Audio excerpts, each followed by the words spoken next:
but you don't have to simplify. Okay. Does this make sense? Yeah. All right. I'm going to show you today Bayes' theorem, which is a theorem that you use when you're trying to find conditional probabilities under certain conditions. So this is the conditional probability definition I gave you yesterday, which we just rearranged the equation for a probability of A and B, right? So this is what normally you're supposed to do. Whenever you have conditional probability, you find the ratio of two probabilities, probability of the two things happening together divided by the probability of the given event. However, when Bayes' theorem comes into play, it's like problems in the warm-up where you're not directly given the probability of the given event. Okay, so if I don't know the probability of B itself, but I do have conditional probabilities related to B. So I have the probability of B given A and also the probability of B given not A. I know how likely B is to happen when A does and how likely B is to happen when A doesn't. Okay? For this to make sense, if I need to know both of these probabilities, can you tell whether it would make sense to say that A and B are independent or not? Like if both of these are relevant, can you draw a conclusion about A and B being independent or dependent? They're dependent, almost for sure, because if they were independent, what would be true about these? I think you're thinking mutually exclusive. They would be the same, right? If A and B are independent, then A happening or not should not change what the chance of B happening is, right? And in fact, these would be the same, and they would both be equal to the probability of B. Like we would already have the probability of B in the first place, okay? So for this to be relevant, it means that A and B are not independent events. A happening impacts how likely B is to happen, okay? All right, this is the equation for Bayes' theorem, and this is in your packet. Ivy gives it to you, okay? And I wrote down here something that you can use, to remember when you're likely to have to use Bayes' theorem in a problem. So do you notice what we're doing is finding a formula for the probability of one conditional probability, A given B, in terms of what I'm calling the opposite conditional probability. That's not a technical math term, but if you are given one conditional probability, like probability of B given A, and asked for the reverse of that, probability of A given B, that is usually a signal that you're going to be using Bayes' theorem. Okay? And what Bayes' theorem does is allows you to calculate the probability of the given event, probability of B, indirectly using the two conditional probabilities. And basically what you're doing here is you're taking the two conditional probabilities for B, how likely is B to happen when A does happen, and how likely is B to happen when A doesn't happen, and you're getting the average of these two depending on how likely A is to happen or not. Okay? So it's like a weighted average. It's not a straight up average. You're not just adding these two probabilities together and dividing by 2. You're weighting, like which one of these has more impact on the overall probability of B depends on whether A is likely to happen or not. If A is very likely to happen, then this probability of A is going to be high, and this probability of not A is going to be low. So you multiply the probability of B given A by a number close to 1, and probability of B given not A by a number close to 0. That means this factor is going to dominate what the result is, right? If on the other hand A was really rare, A almost never happened, then not A is going to be likely. So probability of B given A is going to be multiplied by a small number, and probability of B given not A multiplied by a high number, something close to 1. Then the overall probability of B is going to be much closer to this, okay? If it turned out that A was equally likely to happen or not, so this was 50% and this was 50%, then you would be adding half of this probability and half of that probability. And the overall probability of B would be right in the middle of those two things, okay? But usually it's not going to be right in the middle. It's going to be closer to one or the other, depending on whether A is likely or not likely. Does that make sense? Okay. So I'm going to show you a couple examples of problems that are like typically solved using Bayes' theorem. But the idea in each of these examples you're going to see is you're asked for a conditional probability, and one of the conditional probabilities that you're given in the problem is the opposite of the one you're being asked for. So we want A given B, we have B given A. And the other thing, the reason that you would expect to use Bayes' theorem is because when you're supposed to be finding the conditional probability and dividing by the probability of the given event, in Bayes' theorem problems, you typically don't have that. That's why we have to write this whole thing out instead of just using that. Okay? All right, now I'm going to start with an example that's kind of like a classic Bayes' theorem example. There's versions of this that are all over the place. In fact, one of the problems on the worksheet I'm giving you is a problem like this, but I didn't assign it to you because we're going to do this version of it. Okay, so this one is talking about there's a virus in the population that's pretty rare. It only occurs in 3% of the population. And there's a test for this virus. And we have some stats about how effective the test is. Okay, so the first thing we know is if somebody who has the virus takes this test, the chance that it comes back with a positive result, indicating that they actually do have the virus, is 90%. Okay, 90% of the time when a person with the virus takes the test comes back and says, yes, you do have the virus. Okay. We also know that if you give this test to somebody who doesn't have the virus, the test comes back negative, saying correctly that the patient doesn't have the virus 98% of the time. Okay? So we have that information about like how reliable the test is. Okay? And we know how prevalent the virus is. Now I'm going to ask two questions, but this is the first one. Let's say somebody goes in, this person does not know if they have the virus or not, but they take the test, and the test comes back positive saying they do have it. We want to know what's the chance that this person actually has the virus, now that we know they have a positive test for it. Okay? So can we write down what is the probability? It's a conditional probability. What is the probability I'm being asked for here? Can you express this as a conditional event? Probability of virus given positive. Yeah, that's how I'm going to write it. Okay? That's what we want to know. Okay? Now, do you notice we have some probabilities given in the problem? Now this one right here, this 3%, what is that the probability? That's just the probability of having the virus. Okay? Okay. What is this 90%? That's a conditional probability, right? What is that the probability of?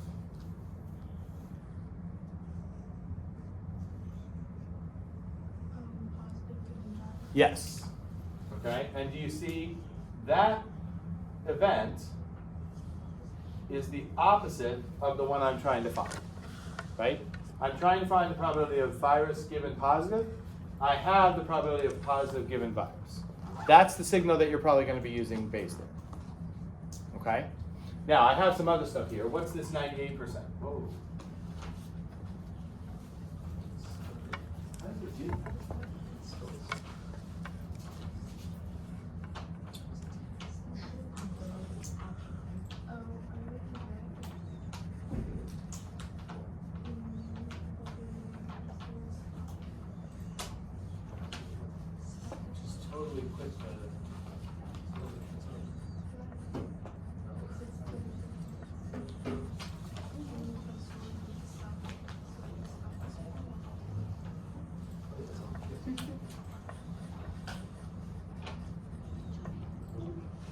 Okay. All right, what's the 98% probability of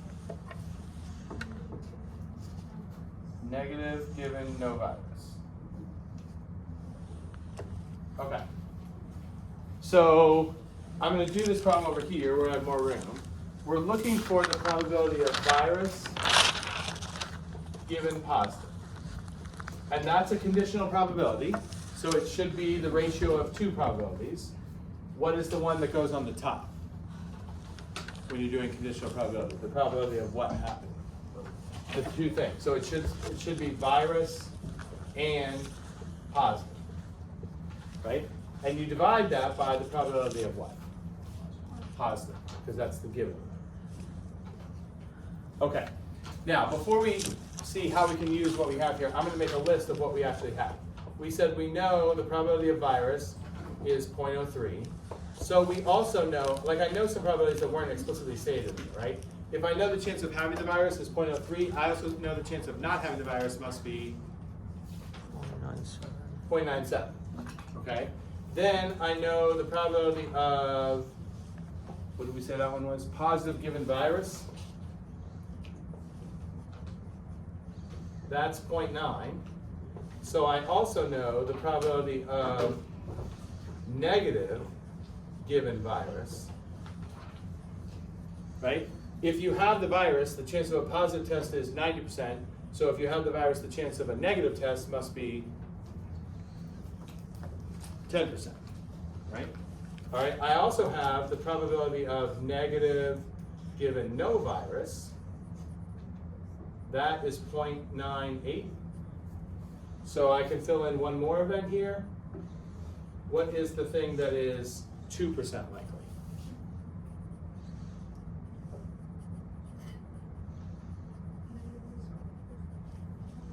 Negative given no virus is 98%. Positive given no virus would be the other 2%, right? Still given no virus here, but the complement would be positive test. Okay, now let's see what of that we need here. To get the probability of virus and positive from what I have here, I can multiply the probability of one of those events, virus, by the probability of what? What do I need to multiply this by to get probability of virus and positive?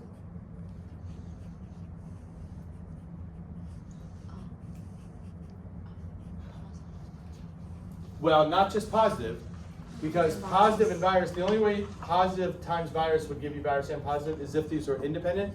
We don't know that they're independent, and remember for Bayes theorem, they're probably not independent. Positive given virus, right.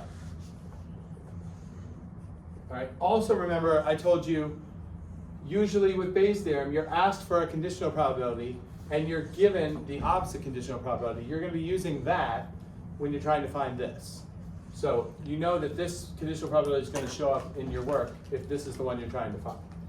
Now on the bottom is supposed to be positive, but we don't have just positive here. We only have positive given virus and positive given no virus. So I can get overall positive from those two. The first is you're going to just repeat your numerator. So positive given virus times probability of virus. But now I need the other piece because this is just representing what's the chance of having the positive test and having the virus. You could also get a positive test if you didn't have the virus. So what is the other term here that goes with this one? Probability of positive given no virus times probability of no virus. Right? Does that make sense? Now we just put in the numbers. So virus is 0.03. Positive given virus is 0.9. On the bottom, you have the same 0.9 times 0.03. Plus the other piece, we have to come over here. Positive given no virus is 0.02. And probability of no virus is 0.97. Okay? So this is 0.027 over 0.027 plus this part, 181, I think it's 0.0194. All right, can someone calculate this?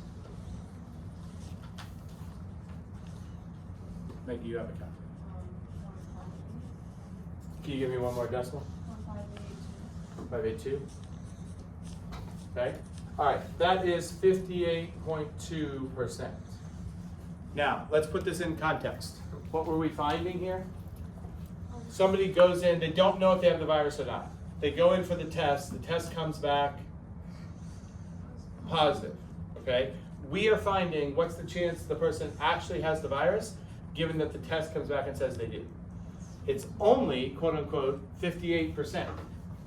Does that seem lower than you would expect? Okay?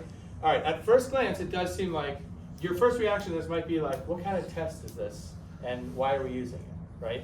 I got a test back that says you have the virus, and there's like a pretty good chance, like it's more likely than not that I have the virus, but there's like a 40-something% chance that I don't have the virus, even though I just got tested and it said that did. Okay? Can you, before we bash this test anymore, can you reason through why this answer might be coming up lower than you would have expected it to? There's something right off the bat here that leads to thinking like, okay, well, this might make more sense. Right, overall, hardly anybody has this virus, right? 90% of the population, 97% of the population doesn't have the virus. So when you walked in the door to get the test, before you took the test, what was your chance of having the virus? 3%, okay? Now, you take the test, you get the test back, it says you're positive, your likelihood of having the virus is now a lot higher than it used to be. It went from 3% to 58%, but it's still not at all certain that you have it, okay? So what do you think is a likely next step in this scenario? If there's like treatment for the virus, do you think once you get this positive test, you're going right to some sort of treatment plan? What are you probably doing before that? Another test, okay? Because this has a reasonable chance of being a false positive test, right? There's a 41% chance or whatever that the first test was wrong. Now, if you actually have the virus, the chance that you will test positive on 2 consecutive tests, or maybe you get this test, maybe there's a different test, the chance that you would test positive on both of those tests and still not have the virus is much less likely than just testing positive one time, okay? Now, I'm gonna ask a second question, which is the flip side of this, right? What if you go in for the test and the test comes back negative, which says you don't have the virus, and we wanna know what's the chance that that's actually correct? Would you agree that if this answer comes out in the neighborhood of what we just got, that would be much worse than this, right? If you take the test and the test says, no, you don't have the virus, and there's treatment for the virus, but your test says, no, you don't have it, but you're only 58% sure, and you're not doing the treatment because that test said you don't have it, that's not great, right? Okay, so let's work out what the alternative is here. Mr. Davis? Yeah. What was the wording that you said indicated we were using base? I don't know if I said any wording. I was saying if you're looking for a conditional probability and you're given the opposite conditional probability, that's a signal that you're probably going to use Bayes' theorem. Okay? And the reason Bayes' theorem is helpful is because it gives you a way, when you're finding conditional probability, you're supposed to be doing a ratio of the probability of the two things happening together over the probability of the given event. And in Bayes' theorem problems, typically you don't have directly the probability of the given event, but you have a way to get it indirectly from the conditional probabilities. So how do I write what I'm looking for this time? What is the conditional event that I'm trying to find the probability of this time? Probability of no virus given negative test. That's what I want, okay? All right, it's a ratio of 2 probabilities. The first probability is the probability of the 2 things happening together. Now, to get the 2 things happening together, we can take the flip conditional probability, right? I could take the probability of negative test given no virus and multiply it by what to give me the probability of not having a virus and having a negative test? What do I need to multiply that conditional probability by? No virus. Okay, so that represents the probability of the 2 things happening together. You don't have the virus and you got a negative test. Okay, on the bottom is supposed to be the probability of negative test. I don't have that, right?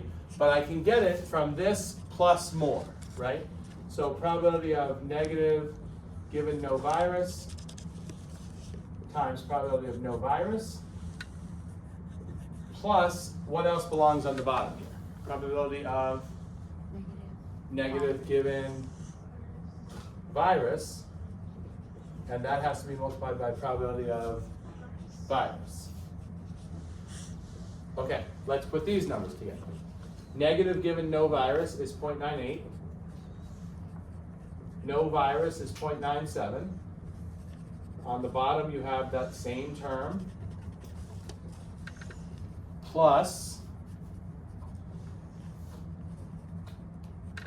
negative given virus. That's 0.1. And the probability of virus is 0.03. Okay, before we even crunch this on the calculator, can you see things are coming out much better here? This number, whatever it is the same as this. So if that's all I had, the probability is 1, right?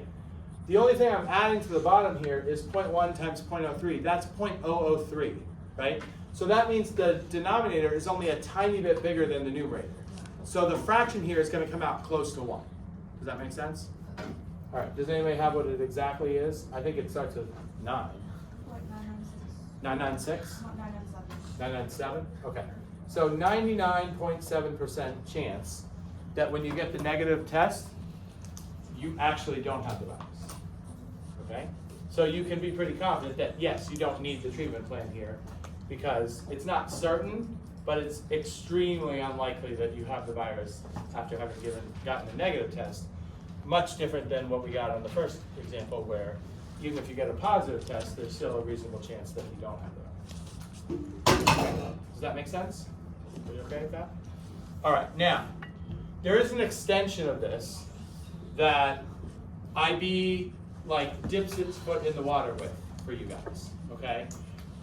What I've shown you so far in both the warm-up, the nursing college example, and the virus one we just did, is situations where there are only 2 what I would call complementary events. Like in this problem that we just did, the whole sample space population is broken up into 2 groups, and in this case, it was 2 groups that are not nearly equal.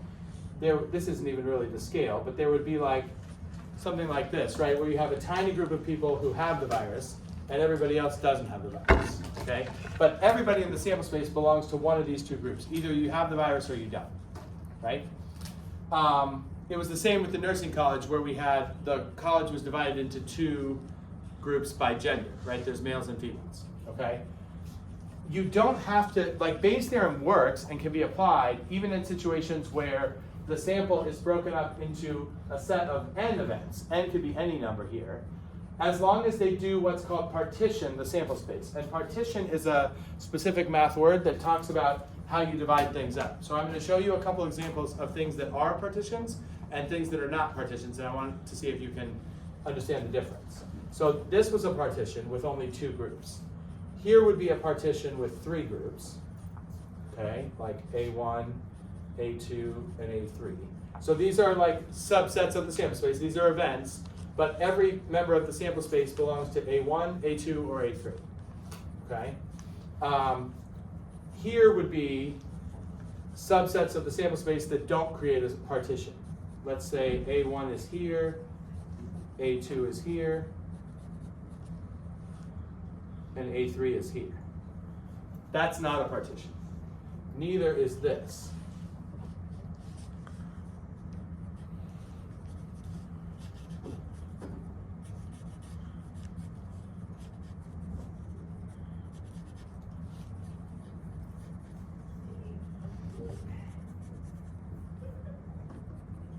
Okay. Do you see what's different about the 2 on the top that are partitions from the 2 on the bottom that are not? It has to do with how the sample space is cut up. Do you see what's going on there? No overlap is one thing, okay? So you can't have, the reason this is not a partition is you've got, an outcome here is in both the A3 set and the A2 set, right? So you can't have overlap. Now this doesn't have any overlap. Lonnie? The bottoms kind of create like an A4, but the top, so they're distinctly spaced into 2 and 3. Okay, say that again. So the bottoms have like an A4, but the tops have either 2 events or 3 events, and the max is 3 events. Are you looking at this picture or this picture? Both? Okay. Where, this one I gave 4 groups, but this one I only gave 3. Where are you saying is A4 in this? What's not an A1? Oh, okay. If that was A4, then this would be a partition. Okay? Ruslan, what were you going to say? Some of the probabilities at the top adds up to 1. In these? Yeah. Yeah. But in this one, it doesn't because, for these guys, because there's some outcomes that are not part of any of these sets, right? So what a partition does is it has to cut the sample space into subsets so that every element in the sample space belongs to one, but only one group. So you can't have overlap, but you also have to cover the whole sample space. Does that make sense? So in general, you could have any number of subsets that would do that. As long as they cover the whole thing and don't overlap, Bayes' theorem works, okay? And this is like the extended version of Bayes' theorem, where instead of just having 2 terms on the bottom, you would have n terms on the bottom, okay? Now, having said that, IB has said for the exam, they won't give you Bayes' theorem problems that have more than 3 events. So you could have 3, which is what this version shows, or 2, which is the common way of testing this, but you wouldn't have any more than 3 for the test. But Bayes' theorem works with as many as you want. It's just that on the test you wouldn't see any more than 3. Okay? So I'm going to show you one example of a 3 subset case. And you'll see the setup is exactly the same. Like, we want this conditional probability, we're going to use the reverse one. And we multiply these 2 together to get the probability of A sub k and B. And then on the bottom, one of these is that one. And then you would just have, in this case, you would have 2 other things instead of 1 other thing. Does that make sense? All right, let's see if we can do this last one. Okay, this problem came from the old textbook. The reason I didn't give you homework in your book tonight is because even though your book mentions Bayes' theorem, it gives almost no practice with it at all. So I used the old book. This is a problem from it, and I made a worksheet that has a bunch of problems from the old book. The old book was kind of weird when they did word problems. I'll show you, there's like some weird stuff. It doesn't have to do with the math that you're doing, but they would just like insert these random comments that had no, it was like, why did they write that? So this problem is about these emergency locator transmitters. That's like the black boxes on planes, like if a plane crashes and they recover the box and it helps them figure out like what happened to the plane. So they're talking about those devices. And they're saying, this is a made up problem of course, but they're saying that those devices are made by 3 companies. Conveniently, company A, AltaGauge, company B, Bryant, and company C, Charter. Okay? And it says AltaGauge makes 80% of them, Bryant makes 15%, and Charter makes the last 5%. So do you see that's the partition, right? Every device belongs to one of those 3 categories. Okay? Then there's stats that say what the rate of defectiveness is for each of the devices based on which company makes them. So the ones made by company A, 4% are defective, company B, 6% are defective, and company C, 9% are defective. Okay, that's all you need to know. Then they toss in this extra statement here where they just like crush company C, which is a company they made up. It has no bearing on the problem at all, but it says that their 9% rate of defects helps to explain why they have the lowest market share. Okay. Nothing to do with what we're being asked, but they just threw that in. Okay, now there's 2 questions here, but the first one is not a Bayes' theorem question. It's simple, right? If you just randomly select one of these devices, what's the chance it came from company A? That's easy. Right? What's the answer there? 80%. It makes 80%. Okay?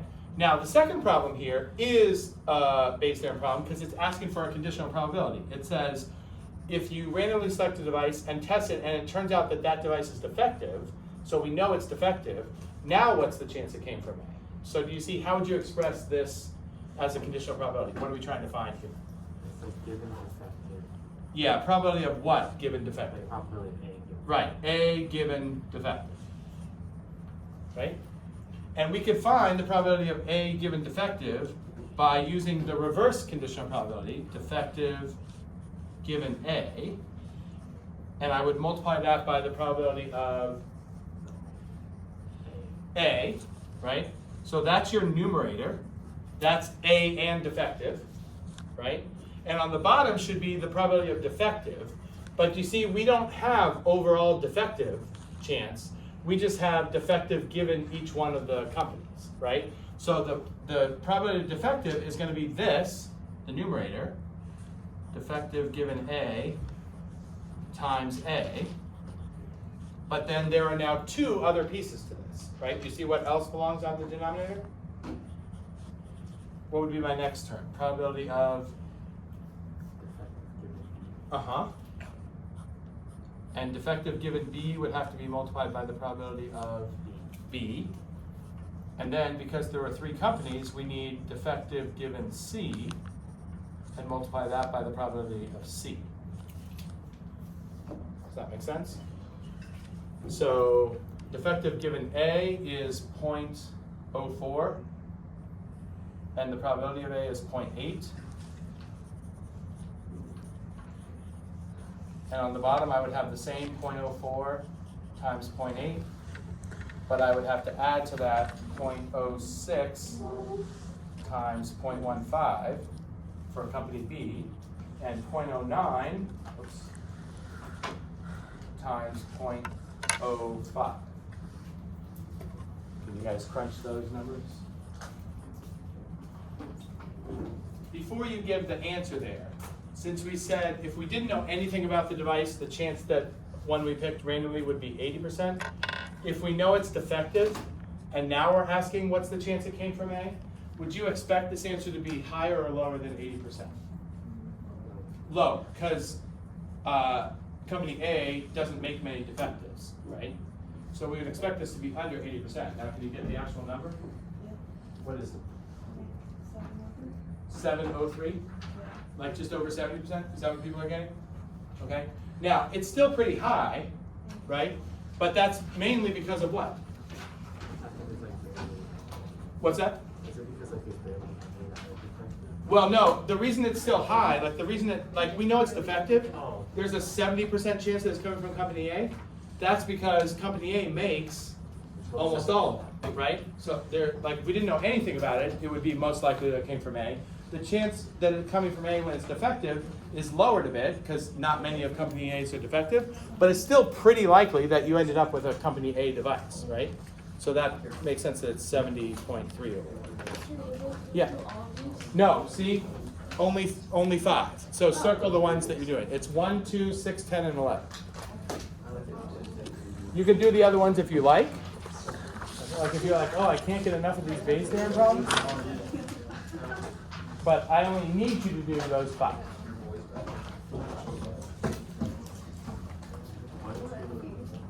1, 2, 6 on the front, and then 10, 11 on the back. Did I get everything? It feels like I have too many, but there are a lot of people asking.